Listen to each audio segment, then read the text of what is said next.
擴增實境技術可以改變製造業。喺智能生產線加入機械人設備，過程複雜，成本昂貴。機械人嘅編程同調試過程複雜同唔夠直觀，人類亦好難喺危險嘅環境之下工作。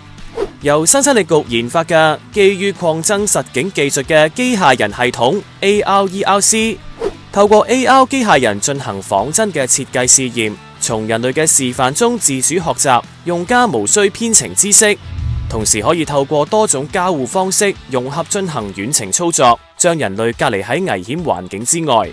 系統提供更直觀同自然嘅方式同機械人溝通，令機械人可以更容易向人類學習。同時，遠程操作有助遠離危險工作區域，減少事故同受傷。推動機械人控制系統智能化，實現既高效又安全嘅工作環境。創新科技實踐之旅。